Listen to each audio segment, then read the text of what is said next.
আমি আর এই মানের জ্বালা সহ্য করতে পারি না বাবা। আমরা চলে যাবো না আর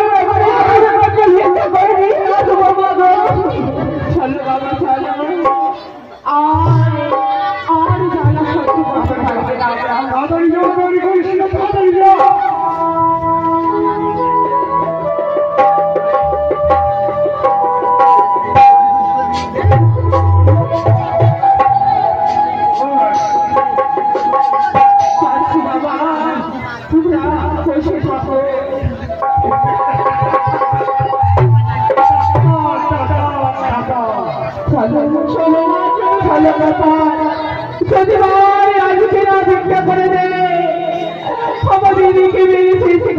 বাবা চলো